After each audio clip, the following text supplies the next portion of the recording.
두 낫을 넘어 두 이세 신앙으로. 에베소서 4장 25절에서 32절 말씀. 오늘 본문 말씀은 예수 그리스도를 머리로 한 각 지체들이 성령의 하나 되게 하심을 어떻게 지켜야 하는가에 대해 두 가지로 답을 제시하고 있습니다.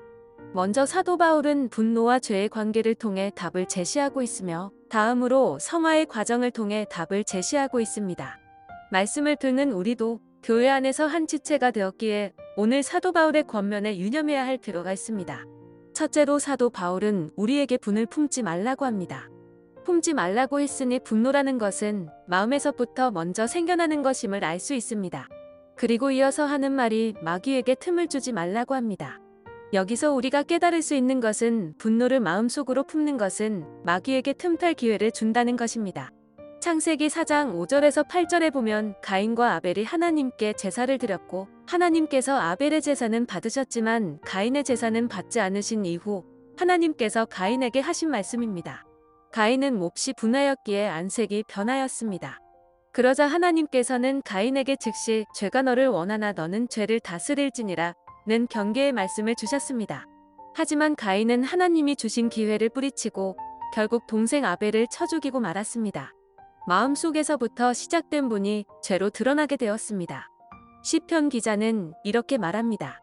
너희는 떨며 범죄하지 말지어다. 여기서 떨며라는 단어의 의미는 분내어라는 뜻입니다.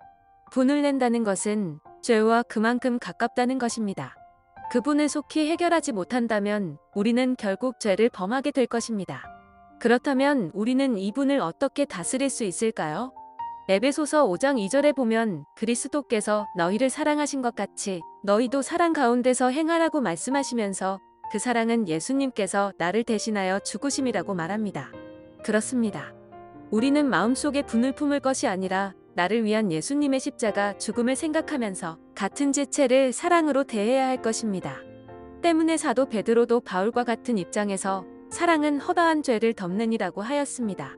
둘째로 사도 바울은 우리에게 하지 않는 신앙을 뛰어넘어 하는 신앙이 되어야 한다고 말하고 있습니다. 우리가 신앙생활을 하다 보면 하지 말아야 할 때가 있습니다. 예를 들어 미워하지 말아야 할 때가 있고 참아야 할 때가 있습니다. 하지만 그것을 뛰어넘어 용서해야 하고 사랑해야 한다는 것은 더 어려운 일이 아닐 수 없습니다. 산 넘어 산이라는 속담이 있습니다. 눈앞의 산을 힘겹게 넘었는데 그보다 더 높은 산이 기다리고 있다는 뜻입니다. 성도로서 거룩하여지는 성화의 삶이 바로 그렇습니다. 우리가 예수 그리스도의 장성한 분량에 이르기까지 그 산은 우리 앞에 계속 서 있을 것입니다. 그리고 사도 바울은 그 산을 능히 넘으라고 우리에게 격려합니다. 오직 사랑 안에서 참된 것을 하여 범사에 그에게까지 잘할지라. 그는 머리니 곧 그리스도라. 어떻게 그 산을 넘을 수 있을까요? 사도 바울의 답은 참된 것을 하라는 것입니다. 다시 말해 하지 않는 신앙에 만족하며 멈추어 있지 말고 적극적으로 선한 일을 하고 선한 말을 하라고 권면하고 있습니다. 그리고 그 이유에 대해 설명하기를 예수님께서 먼저 우리에게 그렇게 하셨다고 말씀합니다.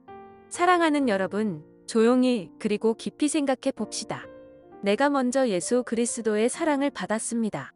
그리고 이제는 그 사랑을 우리의 말과 행함을 통해 전해야 할 빚진 자가 되었음을 깨닫고 하지 않으면 된다는 유아적 신앙에서 벗어나 예수 그리스도를 따라 행하는 성숙한 그리스도인이 됩시다. 아멘.